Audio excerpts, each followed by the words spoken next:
जो है digestive system के बारे में जो है बात करने वाले हैं। डाइजेस्टिव सिस्टम जो बहुत ही इम्पोर्टेंट टॉपिक है और एग्जाम के दृष्टिकोण से भी जो है बहुत ही महत्वपूर्ण हो जाता है। यहाँ पे जो हम जो है कंप्लीटली डायग्राम के साथ में जो है डाइजेस्टिव सिस्टम के जितने भी हमारे ऑर्गन्स है उन सारे ऑर्गन्स के बारे में जो हम विस्तार से चर्चा करेंगे। यहाँ पे हम देखते हैं डाइजेस्टिव सिस्टम का एक नॉर्मल हम जो है डायग्राम बनाने का प्रयास करते हैं। ये जो है एक नॉर्मल जो है हम हमारे एग्जाम के दृष्टिकोण से जो हम इनको एक नॉर्मल तरीके से हम देख रहे हैं।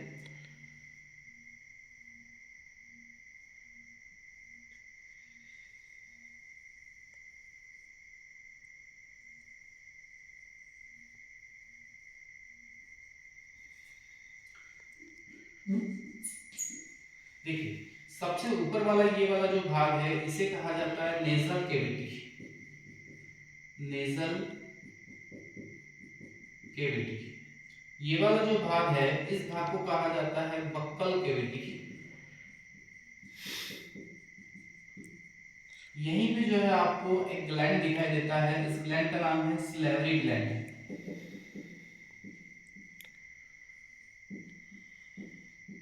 यहाँ पे आपको बेटा यहाँ पे मिलता है इसोफेगस। यहाँ पे अगर आप देखते हो तो यहाँ पे आपको जो है एक ब्रेकर दिखाई देता है, ठीक है। जैसे कि अगर हम देखें तो ये जो है ये जो हमारे इसोफेगस वाला भाग है यहाँ से जो है हमारे जो है दो पार्ट निकलते हैं, ठीक है। दो पार्ट यहाँ से डिवाइड होते हैं। एक होता है ये जो है आपका रेस्पिरेटरी सिस्टम वाला और यहीं से स्टार्ट हो जाता है आपका डाइजेस्टिव सिस्टम वाला। तो यहाँ पे जो है आपको एक ब्रेकर दिखाई देता है, इस ब्रेकर को कहा जाता है एपिग्लॉटिस।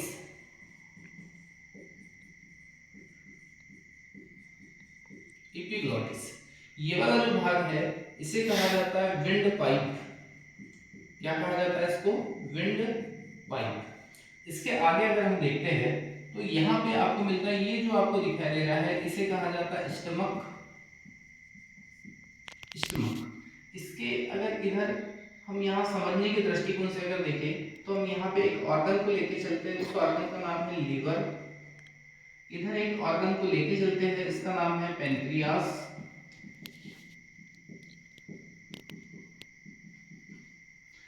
इसके जस्ट आगे अगर हम बढ़ते हैं तो यहाँ पे आपको मिलता है स्मॉल इंटेस्टाइन, और स्मॉल इंटेस्टाइन का जो सबसे पहला भाग होता है उसे कहा जाता है ड्यूडेनम। सेकेंड जो भाग आपको मिलता है उसे कहा जाता है जेजेनम, और थर्ड जो भाग आपको मिलता है उसे कहा जाता है इलियम। इस प्रकार से इन तीनों को जो है कंबाइन रूप से कहा जाता है स्मॉल इंटेस्टाइन। इसके ठीक आगे अगर हम देखते हैं तो इधर हमको आगे मिलेगा जो है लार्ज इंटेस्टाइन। इसका जो पहला भाग है उसे कहा जाता है सीकम। सीकम के बाद बेटा अपने को मिलेगा यहाँ पर कोलेन। कोलेन के बाद में यहाँ पे मिलेगा आपको रेक्टम। इन तीनों को कंबाइन रूप से कहा जाता है लार्ज इंटेस्टाइन। Large intestine. और सबसे नीचे जो है यहाँ पर अपने को मिलता है एनस। सबसे नीचे जो है यहाँ पे अपने को मिलता है एनस। तो जो है ये हमने एक नॉर्मल तरीके से जो है डाइजेस्टिव सिस्टम का एक डायग्राम देखा है। सारी बातों को जो है मैंने यहाँ पर अभी यहाँ पे इंग्लिश में लिखा है। अब जो स्टूडेंट जो है हिंदी मीडियम के होंगे हो सकता है उनको थोड़ा परेशानी हो, तो मैं हिंदी में भी बताने का जो है आपको प्रयास करता हूँ। नेजल कैविटी को हिंदी में कहा जाता है नासिका गुहा। बक्कल कैविटी को हिंदी में कहा जाता है मुख गुहा।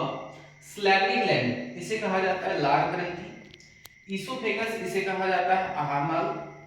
ये जो है एपिग्लॉटिस को एपिग्लॉटिस ही कहा जाता है। विंड पाइप को कहा जाता है श्वास नली। ये है स्टमक, इसे हिंदी में कहा जाता है आमाशय। ये है पेनक्रियास, इसको हिंदी में कहा जाता है अग्नाशय। ये लीवर है, इसे हिंदी में कहा जाता है यकृत। और ये जो स्मॉल इंटेस्टाइन है इसे हिंदी में कहा जाता है छोटी आंत। और इसके जो है तीन भाग है, ड्यूडेनम, जेजेनम और इलियम। वही जो है इधर अगर हम देखते हैं तो यहाँ पर आपको मिलता है बड़ी आंत। बड़ी आंत में अगर हम देखते हैं तो यहाँ पे आपको जो है सीकम, कोलेन और मिलता है रेक्टम, और लास्ट में आपको मिलता है एनस, ठीक है। लास्ट में क्या मिलता है आपको? एनस, या जिसे गुदा द्वार कहा जाता है। तो ये एक हमने जो है पाचन तंत्र का एक नॉर्मल डायग्राम देखा है। और अब यहाँ से जो हम विस्तार से जो है यहाँ से हम विस्तार से एक एक पार्ट के बारे में जो हम चर्चा करेंगे। तो देखिए मुख गुहा, यहाँ पर अगर हम देखते हैं तो जो है जो पाचन की जो शुरुआत होती है, पाचन की जो शुरुआत होती है वो होती है आपकी कहाँ से, मुख गुहा से। कहाँ से होती है, मुख गुहा से। मुख गुहा से आपके जो है पाचन की शुरुआत होती है। तो यहाँ पर अगर हम देखें तो ये जो मुख गुहा वाला भाग है, या जिसे हमने इंग्लिश में लिखा है बक्कल कैविटी, ठीक है, जिसको हमने इंग्लिश में क्या लिखा है, बक्कल कैविटी लिखा है। इसको अगर हम देखते हैं तो इस बक्कल कैविटी वाले पार्ट में, ठीक है, इस बक्कल कैविटी वाले पार्ट में अगर हम देखते हैं तो यहाँ पे जो है हमको इस बक्कल कैविटी वाले पार्ट में हमको जो है दो ऑर्गन्स, या जो है ये मुख गुहा में हमको दो ऑर्गन्स दिखाई देते हैं। क्या क्या दिखाई देगा, एक आपको दिखाई देगा तित, क्या दिखाई देगा, तित, और दूसरा जो आपको दिखाई देगा वो क्या दिखाई देगा आपको, टंग, ठीक है, टंग और क्या दिखाई देगा, तित। तो टंग और तित ये मुख गुहा के जो है बक्कल कैविटी के जो है मेन ऑर्गन्स हैं, जिनके द्वारा ही जो हमारे पाचन की जो है एक प्रकार से शुरुआत होती है। तो यहाँ पे सबसे पहले जो हम बात करते हैं किसके बारे में, टंग के बारे में बात करते हैं। टंग के बारे में अगर हम देखते हैं, ठीक है, किसके बारे में अगर हम देखते हैं, टंग के बारे में अगर हम देखते हैं, एक हम यहाँ पर अभी एक ओवरव्यू देख रहे हैं। आगे जाकर हम विस्तार से एक एक ऑर्गन को जो है विस्तार से आगे हम पढ़ते हुए चलेंगे। तो यहाँ पे जो है जैसे कि अगर हम टंग के बारे में अगर हम बात करते हैं तो ये जो है अगर हम टंग को देखते हैं तो टंग को जो है टेस्ट के आधार पर, ठीक है, किसके आधार पर, टेस्ट के आधार पर। देखिए आपने जैसे ही भोजन ग्रहण किया तो ऐसा नहीं कि भाई जो है भोजन ग्रहण करते ही या भोजन ग्रहण करने के पहले क्या आपको स्वाद का अनुभव नहीं होता, क्या स्वाद का अनुभव होता है, होता है ना भाई। जो है आपकी नोज इतनी सेंसिटिव है कि जो है वो स्मेल के द्वारा ये बता देती है कि भाई जो है भोजन स्वादिष्ट बना है या नहीं बना है। बट यहाँ पे जो है टंग का बड़ा इंपॉर्टेंट रोल होता है। टंग जो है आपके भोजन के टेस्ट का पता लगाता है कि मीठा है कि तीखा है कि खट्टा है कि कड़वा है।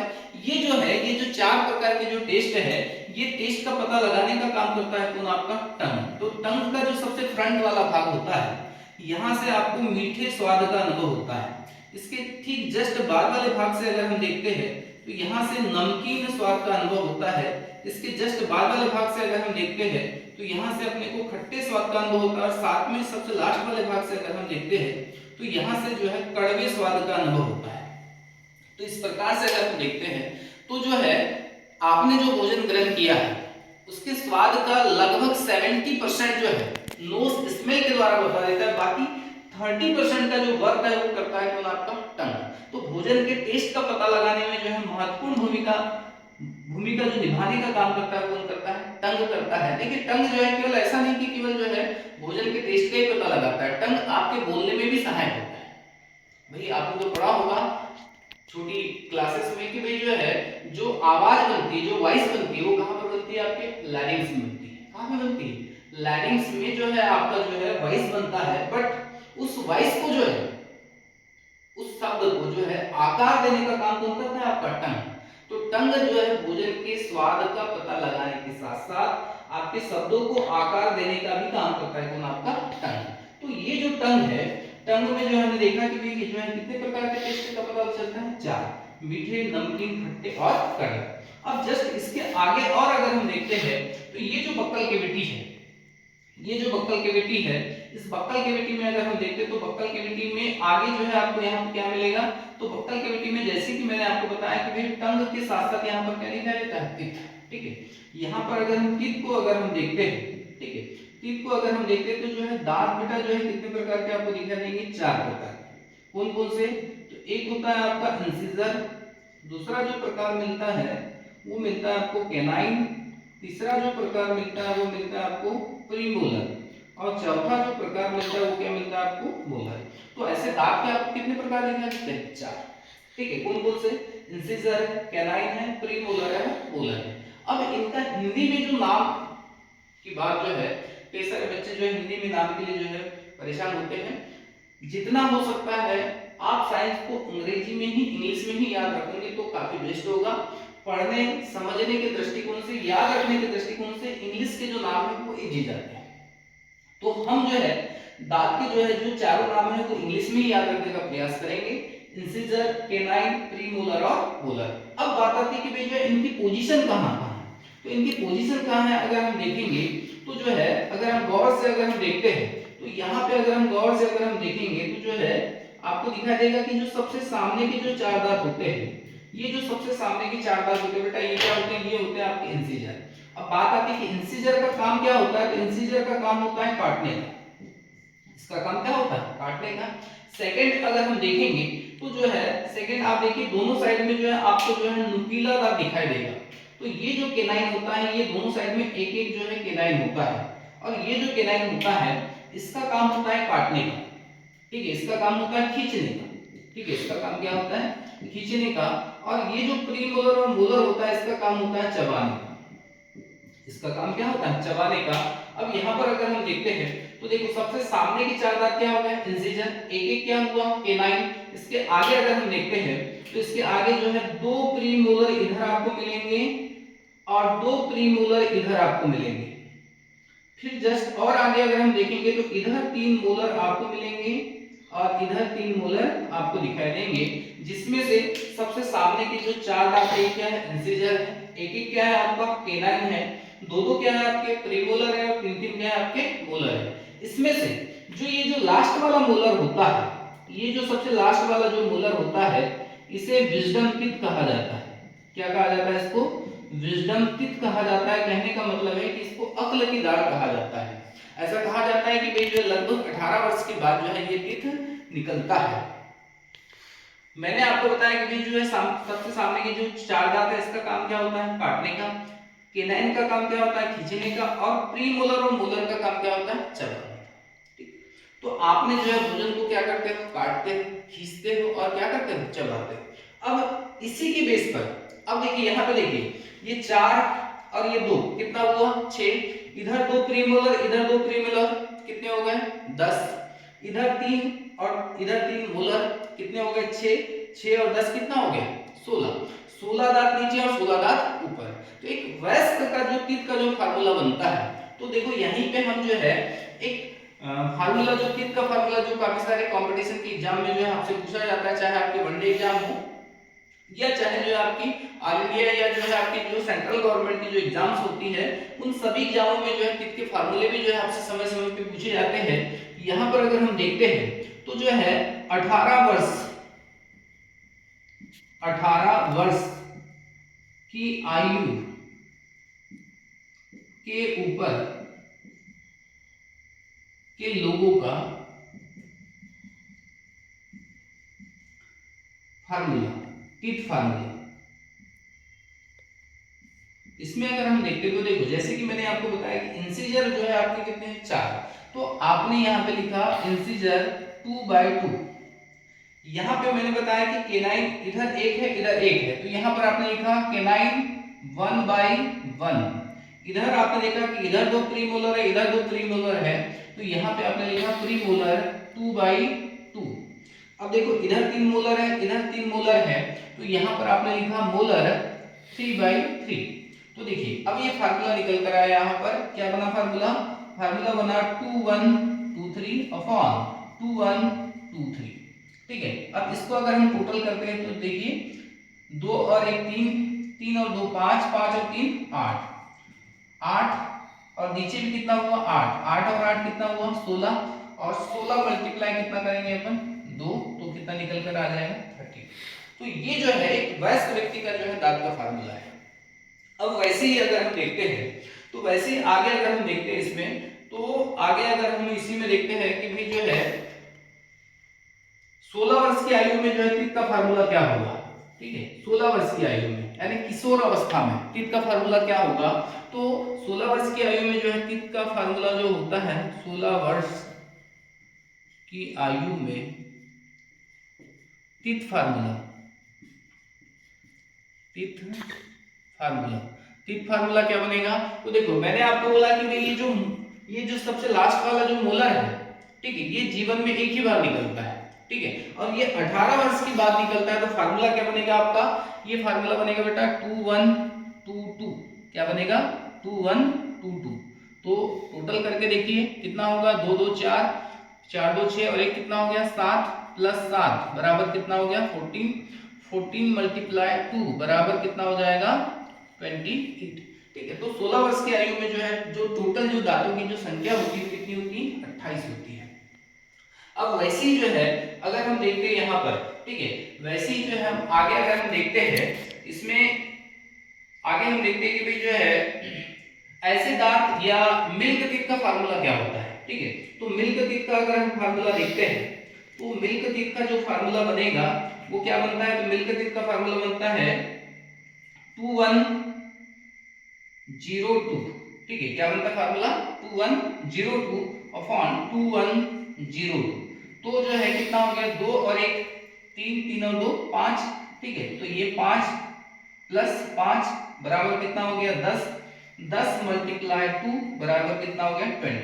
तो मिल्क टीथ का फार्मूला क्या होता है आपका 20। ठीक है, क्या होता है आपका 20। यहीं पर आगे अगर हम देखते हैं कि ऐसे दांत जो जीवन में एक ही बार निकलते हैं, तो देखो कौन कौन से दांत यहाँ पर छूट गए हैं, कौन कौन से दांत ऐसे छूट गए हैं। तो देखो यहाँ पे जो है, देखो यहाँ मिल्क टीथ में जो है मैंने लिखा हूं 2102। जीरो का मतलब यहाँ पर क्या है, प्रीमोलर, यानी प्रीमोलर जीवन में एक ही बार निकलता है। और लास्ट में मैंने यहाँ पे क्या लिख दिया 2, जबकि यहाँ पे जो है मोलर टोटल कितने होते हैं हमारे 3, पर 2 लास्ट वाला ये जो मोलर है इसको विजडम टीथ कहा जाता है, जो 18 वर्ष के बाद निकलता है। तो एक फार्मूला यहां से और भी निकल कर आता है कि ऐसे दांत, ऐसे टीथ जो जीवन में एक ही बार निकलते हैं, एक ही बार निकलते हैं, तो इसका फार्मूला क्या हो जाएगा 0021 अपॉन 0021। तो देखेंगे, अगर हम देखेंगे तो कितना हो गया 3 प्लस 3 बराबर कितना हो गया 6 मल्टीप्लाई 2 बराबर कितना हो जाएगा 12। ठीक है, यानी 12 दांत ऐसे हैं जो जीवन में एक ही बार निकलते हैं। तो यहाँ पे अभी हमने जो है नॉर्मली हमने देखा कि भाई जो है जो टीथ है, जो टीथ है, टीथ कितने प्रकार के, 4 इंसिजर है, केनाइन है, प्रीमोलर और क्या मोलर। ठीक, इसमें से जो इंसिजर है इसका काम है काटने का, केनाइन का काम है खींचने का, प्रीमोलर और मोलर का काम क्या होता है भोजन को चबाने का। हमने इनकी पोजीशन को देखा तो सबसे सामने की 4 दांत क्या मिले आपको इंसिजर, एक एक क्या मिला आपको केनाइन, दो दो क्या मिला प्रीमोलर और तीन तीन क्या मिले मोलर।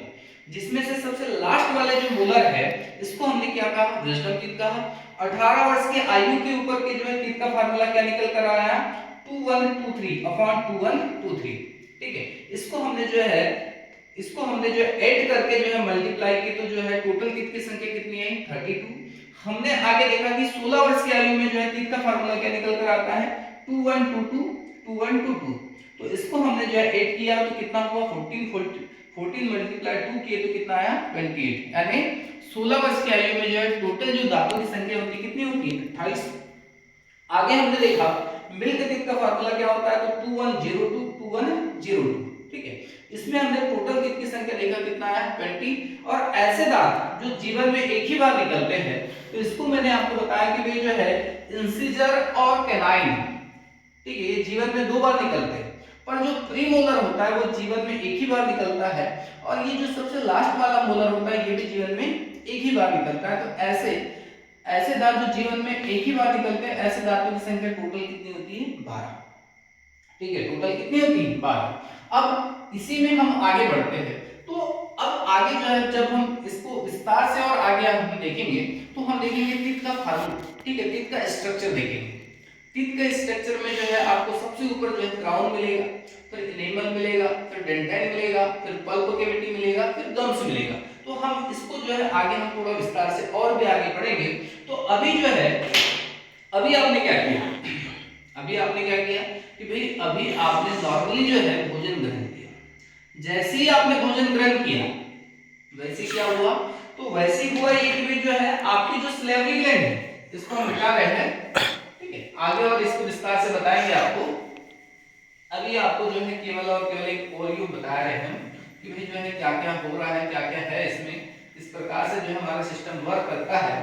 तो जैसे ही आपने जो है भोजन को ग्रहण किया, जैसे जो है मुख गुहा से आपने भोजन को ग्रहण किया, वैसे ही क्या होता है तो जो सलेवरी ग्लैंड है, इस सलेवरी ग्लैंड या जिसको हिंदी में कहा जाता है लार ग्रंथि, ठीक है, जिसको हिंदी में क्या कहा जाता है लार ग्रंथि कहा जाता है। इस लार ग्रंथि के द्वारा क्या होता है तो लार का सिक्रेशन होता है। इस लार ग्रंथि के द्वारा क्या होता है तो लार का जो है बेटा क्या होता है यहाँ से सिक्रेशन होता है, लार का स्रावन होता है। ये जो लार होता है इस लार में अगर हम देखते हैं तो लार में लगभग 95% जो है इसमें वाटर होता है और लगभग जो है 5% जो है इसमें एंजाइम्स पाए जाते हैं। ये जो एंजाइम्स है, इन एंजाइम्स में जो है सबसे जो प्रमुख एंजाइम होता है उसका नाम है टाइलिन। ठीक है, सबसे जो प्रमुख एंजाइम पाया जाता है उसका नाम क्या है? टाइलिन एंजाइम है। ये सबसे प्रमुख एंजाइम है। मैंने आपको बताया कि आपने मुख गुहा में जो है भोजन को क्या किया? ग्रहण किया, और जैसे ही मुख गुहा में भोजन को ग्रहण किया वैसे ही जो है लार ग्रंथि के द्वारा लार का सिक्रेशन हुआ और उस लार में लगभग 95% क्या होता है? वाटर होता है और शेष 5% जो है क्या होता है आपका? विभिन्न प्रकार के एंजाइम्स होते हैं, जिसमें जो सबसे प्रमुख एंजाइम होता है वो क्या होता है आपका? टाइलिन एंजाइम होता है। ये टाइलिन एंजाइम क्या करता है? देखिए, आपने जो भोजन ग्रहण किया है उसमें क्या होता है? उसमें स्टार्च होता है। ठीक है, उसमें क्या होता है? स्टार्च होता है। तो ये जो टाइलिन एंजाइम होता है ये क्या करता है? तो ये स्टार्च को, ठीक है, ये जो टाइलिन एंजाइम होता है ये क्या करता है? तो ये स्टार्च को जो है ये माल्टोज में चेंज कर देता है। ठीक है, स्टार्च को जो है ये किस में चेंज कर देता है? माल्टोज में चेंज करने का कार्य करता है। ये स्टार्च एक प्रकार से क्या है? कार्बोहाइड्रेट है। ये स्टार्च क्या है? एक प्रकार से कार्बोहाइड्रेट है। पर ये कैसा कार्बोहाइड्रेट है? ये एक प्रकार से जो है एक मैक्रोमोलेक्यूल्स है, उसको जो है तोड़ने में जो है उसको जो है एक स्मॉल छोटे छोटे जो है मॉलिक्यूल्स में जो है तोड़ रहा है। कौन तोड़ रहा है? अपना टाइलिन एंजाइम। ये स्टार्च को चेंज कर रहा है किसमें? माल्टोज में। और इसी में और आगे अगर हम बात करते हैं, जैसे पीएससी के एग्जाम में और कई सारे बड़े एग्जाम्स में भी आपसे पूछा गया है कि मानव शरीर में कार्बोहाइड्रेट के पाचन की जो शुरुआत है उस शरीर के किस ऑर्गन से होती है, तो आपको जो है एकदम क्लियरली जो है इस बात को याद रखना है कि कार्बोहाइड्रेट की जो पाचन की शुरुआत है, या आपसे डायरेक्टली ऐसा क्वेश्चन किया जा सकता है कि पाचन की शुरुआत कहां से होती है। कभी कभी होता है कि भाई जो है वो मेंशन करके पूछता है कि कार्बोहाइड्रेट का पाचन कहां से होता है, या डायरेक्टली आपसे पूछता है कि कार्बोहाइड्रेट का जो आपसे डायरेक्टली पूछता है कि जो है डाइजेशन की जो शुरुआत है कहां से होती है। तो आपको याद रखना है कि वो स्टार्ट हो जाता है कहां से? आपके मुख गुहा से स्टार्ट हो जाता है। ठीक है, कहां से स्टार्ट हो जाता है? मुख गुहा से ही जो है स्टार्ट हो जाता है। मुख गुहा से कैसे स्टार्ट हो जाता है? तो ये स्टार्च का माल्टोज में चेंज होना, ये एक प्रकार से कार्बोहाइड्रेट का जो है क्या होना? डाइजेस्ट होना जो है स्टार्ट हो रहा है। यहाँ पे और आगे अगर हम बात करते हैं तो ये जो लार होता है, ये जो लार होता है, लार का जो पीएच मान होता है, ठीक है, लार का जो पीएच मान होता है, पीएच का फुल फॉर्म होता है पावर ऑफ हाइड्रोजन या परसेंटेज ऑफ हाइड्रोजन। ये पीएच क्या करता है? तो पीएच जो है किसी भी सॉल्यूशन के नेचर का पता लगाता है। किसी भी सॉल्यूशन के नेचर का जो है आपको जो है बताता है कि भाई उसका नेचर जो है एसिडिक होगा या बेसिक होगा, अम्लीय होगा या क्या होगा? क्षारीय होगा। तो यहाँ पे जो है लार का जो पीएच मान होता है वो होता है बेटा, वो कितना होता है? 6.8। 6.8 होता है। इसका मतलब है कि इसका जो नेचर होगा कैसा होगा? एसिडिक होगा, अम्लीय होगा। अम्लीय होगा इसका मतलब ये है कि भाई जो है आपने जो भोजन ग्रहण किया है, आपने जो भोजन ग्रहण किया है उसमें जो अशुद्धियां आ जाती हैं, उन अशुद्धियों को आंशिक रूप से नष्ट करने का कार्य कर रहा है कौन? आपका लार। क्योंकि लार का नेचर कैसा है? एसिडिक है। अब अशुद्धियां कैसे आती हैं? भाई मान लीजिए कहीं आपने होटल में जो है समोसा खा लिया, या कहीं जो है आपने पानी पूरी खा लिया, तो वहां साफ सफाई का या हाइजीन का विशेष ध्यान नहीं रखा जाता, तो भोजन की कहीं न कहीं अशुद्धियां जो है हमारी बक्कल कैविटी से जो है आगे बढ़ने का प्रयास करती है। तो जैसे ही आपने जो है मुख गुहा में भोजन ग्रहण करते हो, वैसे ही जो है इस लार ग्रंथि के द्वारा जो लार का सिक्रेशन होता है, जो स्लाइवा का सिक्रेशन होता है, उस स्लाइवा का जो पीएच मान है, ठीक है, वो कितना है? 6.8 है। 6.8 होने के कारण जो है वो अशुद्धियों को आंशिक रूप से क्या कर देता है? नष्ट कर देता है। और आगे अगर हम बात करते हैं तो ये जो लार होता है, ठीक है, ये जो लार है एक स्वस्थ वयस्क मानव में जो है प्रतिदिन जो है लगभग 1 से 1.5 लीटर, ठीक है, 1 से 1.5 लीटर जो है लार का सिक्रेशन होता है। ये लार करता क्या है? तो लार जो है आपने जो भोजन ग्रहण किया है उस भोजन को जो है लसलसा कर देता है, और भोजन को लसलसा करके जो है ये क्या करता है? भोजन जैसे ही लसलसा हो जाता है वैसे जो है वो दांत जो है उसको आसानी से क्या कर लेते हैं? चबा लेते हैं। और जितना जो है आप भोजन को चबाओगे उतना ही जो है आपके डाइजेशन के लिए क्या होगा? बेस्ट होगा। भोजन को जो है आपको बहुत अच्छे से जो है चबाकर खाना चाहिए। आगे और आगे इसी में आगे अगर हम बात करेंगे तो देखिए अभी हम एक नॉर्मल ओवरव्यू देख रहे हैं, तो यहाँ पे जो है आपने मुख गुहा से भोजन को क्या किया? ग्रहण किया। लार उसमें क्या हो गया, मिक्स हो गया। लार के मिक्स होने से क्या हुआ, लार के मिक्स होने से ये हुआ कि भोजन की जो अशुद्धियां है वो आंशिक रूप से क्या हो गई, नष्ट हो गई। अब बेटा ये जो है, ये जो भोजन है ये आपके मुख गुहा से जो है ये आगे कहां पर जा रहा है, आपके इसोफेगस में जा रहा है। जब ये जो भोजन जो है ये इसोफेगस में जाता है, देखो एक बात बहुत अच्छे से याद रखना है, ये जो इसोफेगस वाला जो भाग है यहाँ पे ना भोजन का पाचन होता है ना अवशोषण होता है, यहाँ पे ना भोजन का डाइजेशन होता है ना एब्जॉर्प्शन होता है, ये केवल और केवल एक माध्यम का काम करता है, यानी भोजन को अंदर निकलने में और बाहर निकालने में, ठीक है, ये केवल और केवल एक माध्यम का काम करता है, कौन, आपका इसोफेगस। यहाँ पर अगर हम बात करते हैं तो जब भोजन जो है लार के मिक्स होने के बाद और दांतों के चबाने के बाद जब ये भोजन जो है आपकी इसोफेगस में आता है तो यहाँ पे जो है इस भोजन को कहा जाता है बोलस। क्या कहा जाता है इसको, बोलस। यहाँ पे अगर हम बात करते हैं तो जो है जो मानव की जो आहार नाल है, ठीक है, मानव की आहार नाल की लंबाई लगभग 10 इंच मानी गई। लगभग कितनी होती है, 10 इंच जो है मानव की आहार नाल की लंबाई होती है। मैं बार बार आपको बता रहा हूँ कि जो है आहार नाल में भोजन का पाचन या अवशोषण नहीं होता, यहाँ केवल और केवल जो है क्या होता है, तो यहाँ केवल और केवल जो है ये एक माध्यम का काम करता है। किसका काम कर रहा है, माध्यम का काम कर रहा है, भोजन को अंदर ले जाने का और अंदर से बाहर निकालने का। सबसे लंबी जो आहार नाल होती है वो होती है जिराफ की। सबसे लंबी आहार नाल किसकी होती है, जिराफ की होती है, क्योंकि उसकी गर्दन क्या होगी, लंबी। जिसकी गर्दन लंबी होगी उसकी आहार नाल भी क्या होगी, लंबी होगी। अब देखिए, अब यहाँ पे जो है ये आपके आहार नाल में जो है भोजन आ गया। अब आहार नाल से जब ये भोजन जो है आगे जब बढ़ेगा तो ये वाला जो भाग है ये आपका रेस्पिरेटरी वाला भाग है और ये वाला जो भाग है ये आपका डाइजेस्टिव वाला भाग है। तो देखिए जो है यहां से देखो, यहां से ये देखो दो ट्यूब निकल गई है, ये एक ट्यूब ये आपका रेस्पिरेटरी वाली होगी और ये डाइजेस्टिव वाली होगी। तो देखो यहाँ पे जो है एक ब्रेकर है, इस ब्रेकर को हमने यहाँ पे लिखा था एपिग्लॉटिस। क्या लिखा था हमने यहाँ पर, इसको एपिग्लॉटिस लिखा था। ये एक प्रकार से ढक्कन की तरह काम करता है। जब भी आप जो है किसी भी भोज्य पदार्थ या पेय पदार्थ को ग्रहण करते हो तो ये जो है ये एक ब्रेकर की तरह कार्य करता है और ये जो है किसी भी पेय पदार्थ को या भोज्य पदार्थ को श्वास नली में जाने से क्या करता है, रोकता है।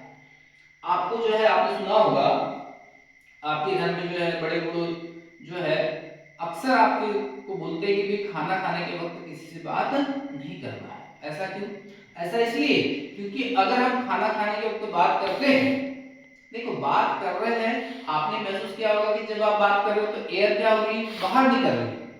एयर क्या हो रही है, बाहर निकल रही है। भाई एयर बाहर निकल रही है इसका मतलब है कि जब भी हम बोलने का प्रयास करते हैं तो हमारे लंग्स से जो है एयर के मॉलिक्यूल्स कहां पे आते हैं, ये यहाँ पे जो है आपका जो है यहाँ पे क्या है, आपका लैरिंक्स है।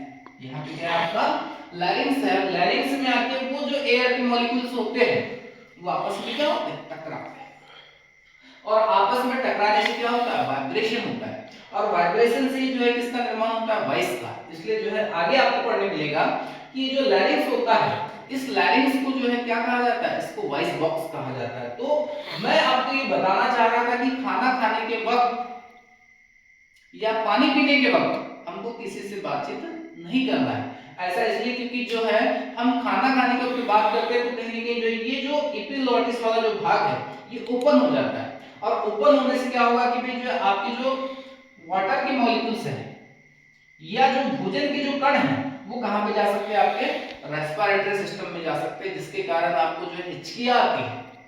अक्सर आपने देखा होगा कि खाना खाने के वक्त ही आपको हिचकियां आती है। लोगों को लगता है कि भाई कोई हमको क्या कर रहा है, याद कर रहा है। भाई आज के समय में कोई किसी को याद नहीं करता, वो गया जमाना जब जो है लोग एक दूसरे को जो है इमोशनली होकर क्या किया करते थे, याद किया करते थे। आज के समय में कोई किसी को याद नहीं करता। आजकल तो एकदम शॉर्टकट वाला समय है, इधर से ही निकल उधर से क्या आ जाता है। हाँ, तो अब देखिए अब जो है ये भोजन जो है आपका एपिग्लॉटिस से अब ये भोजन जो है कहां पे आ गया, आपके स्टमक में आ गया। ठीक है, कहां पे आ गया, आपके स्टमक में आ गया। अब ये जो स्टमक है हिंदी में इसे कहा जाता है आमाशय। हिंदी में क्या कहा जाता है, इसको आमाशय कहा जाता है। इस आमाशय से क्या होता है, तो इस स्टमक से जो है डाइल्यूट एचसीएल अम्ल का सिक्रेशन होता है। तनु हाइड्रोक्लोरिक अम्ल, तनु हाइड्रोक्लोरिक अम्ल का यहाँ पे क्या होता है, सिक्रेशन होता है।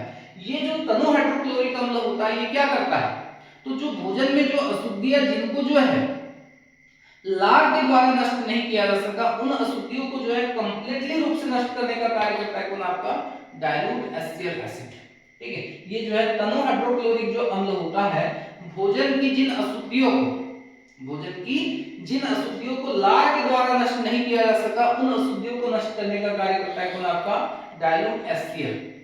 ये जो डाइल्यूट एचसीएल होता है, जैसे ही भोजन में मिलता है, ठीक है, जैसे ही भोजन में मिलता है तो यहाँ पे आने के बाद, स्टमक में आने के बाद उस भोजन को कहा जाता है काइम। ठीक है, क्या कहा जाता है उसे? काइम कहा जाता है। देखिए मैंने क्या बोला? मैंने बोला कि ईसोफेगस से जब भोजन आपके स्टमक में आता है, तो स्टमक में आने के बाद जैसे ही भोजन स्टमक में आया, वैसे ही जो है स्टमक से डाइल्यूट एचसीएल एसिड या अम्ल का सिक्रेशन होता है, जो भोजन में आई हुई अशुद्धियों को कंप्लीटली क्या कर देता है? नष्ट कर देता है। और जैसे ही भोजन में ये एसिड मिल जाता है, तो इस भोजन को क्या कहा जाता है? काइम कहा जाता है। यहाँ पे अगर हम देखें तो जो डाइल्यूट एचसीएल जो अम्ल होता है, इसका यदि सिक्रेशन अगर कम हो जाता है, तो जो भोजन की जो अशुद्धियां होती है वो कहां चल जाती है? आपकी आंत में चल जाती है। कहां चल जाती है? आपकी आंत में चल जाती है, जिसके कारण आपको वोमिटिंग या क्या हो सकता है? डायरिया हो सकता है। बट अगर इसका सिक्रेशन क्या हो जाए? बढ़ जाए, परंतु जो है इसका सिक्रेशन क्या हो जाए? बढ़ जाए। अब इसका सिक्रेशन कब बढ़ेगा? इसका सिक्रेशन जो है दो कंडीशन में जनरली बढ़ता है। दो कंडीशन कौन कौन सी? तो पहली कंडीशन तो ये है कि भाई अगर आप बहुत ज्यादा भूखे रहते हो, बहुत ज्यादा फास्टिंग करते हो, तो बहुत ज्यादा फास्टिंग करने से जो है डाइल्यूट एचसीएल का जो है सिक्रेशन क्या हो जाता है? बढ़ जाता है। और डाइल्यूट एचसीएल का सिक्रेशन बढ़ने से आपका जो स्टमक होता है, इस स्टमक में जो है ऐसे छाले बनने लगते हैं अंदर ही। ये जो है स्टमक की जो अंदरूनी वाला जो भाग है, यहाँ पे जो है क्या बनने लगते हैं? यहाँ पे छाले बनने लगते हैं। या अगर आप बहुत ज्यादा तला भुना चटपटा अम्लीय भोजन ग्रहण करते हैं, मैंने क्या बोला कि डाइल्यूट एचसीएल अम्ल का सिक्रेशन कब बढ़ता है? दो कंडीशन में बढ़ता है।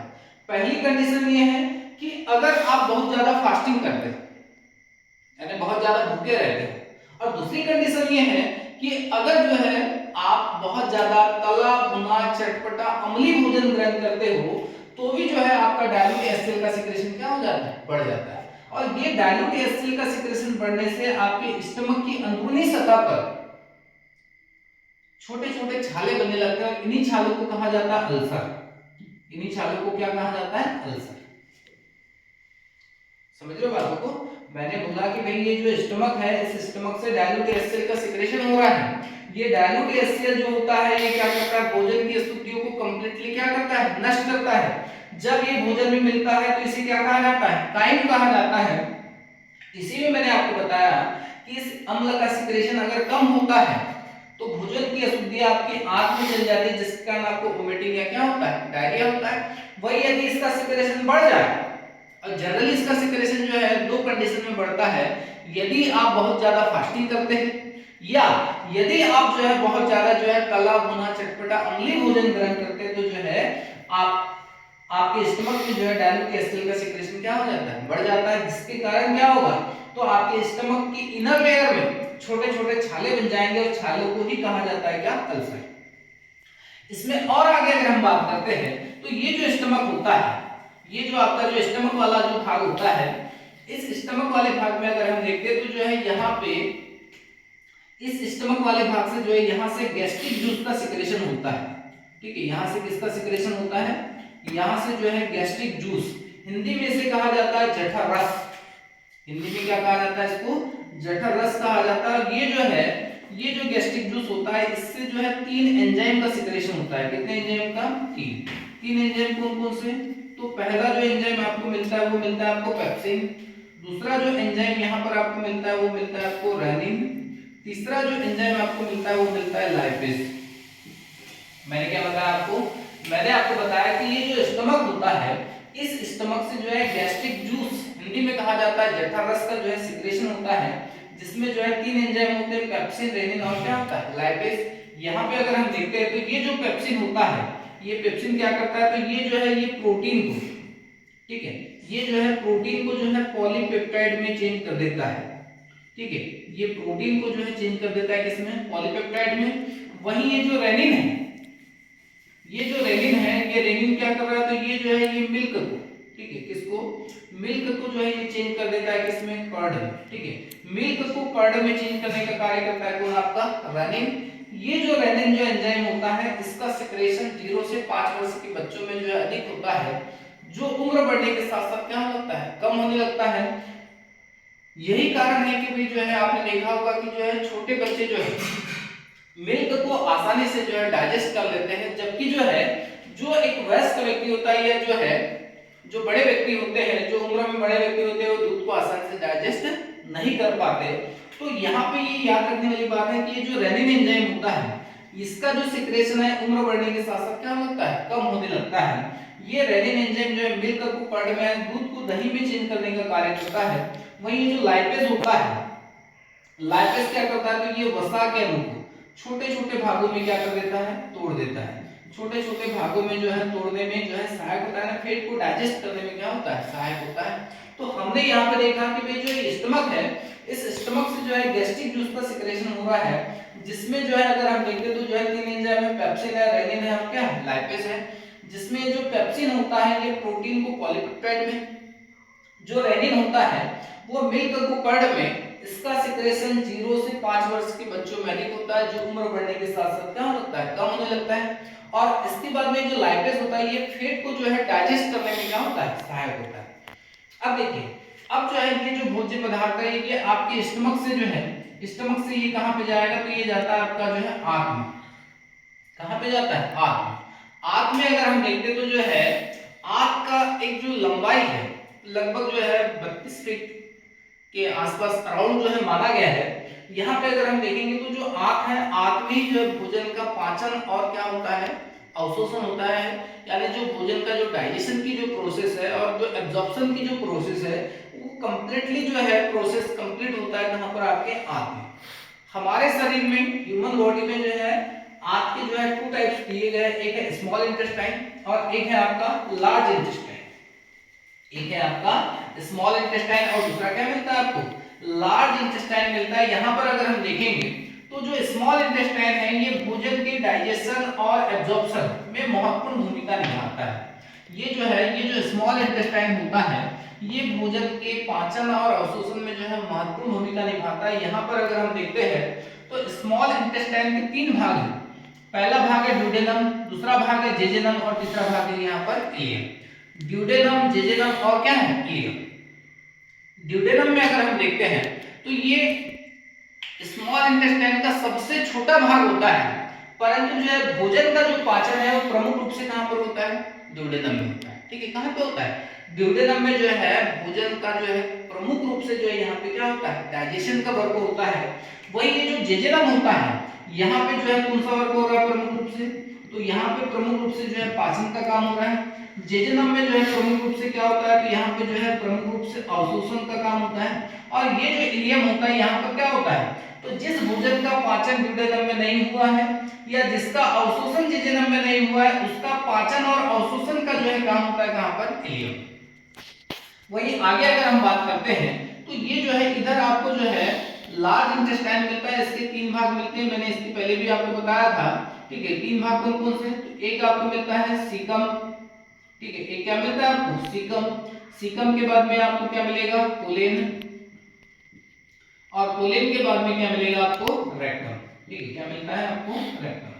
तो यहाँ पर अगर हम देखते हैं तो ये जो लार्ज इंटेस्टाइन है, ठीक है, क्या है आपका, जो लार्ज इंटेस्टाइन होता है, इस लार्ज इंटेस्टाइन के जो है आपको 3 भाग मिलते हैं, कौन कौन से, सीकम, कोलेन और क्या मिलता है, रेक्टम। इस सीकम में अगर हम देखते हैं तो ये जो सीकम होता है, सीकम में एक उंगली के समान, एक फिंगर के समान, इसके समान एक फिंगर के समान जो स्ट्रक्चर पाया जाता है, उस फिंगर के समान जो स्ट्रक्चर जो पाया जाता है उसे कहा जाता है वर्मीफॉर्म अपेंडिक्स, या जिसको जो है फेमस तरीके से याद रखा जाता है अपेंडिक्स के बारे में आपने इसके पहले भी सुना होगा।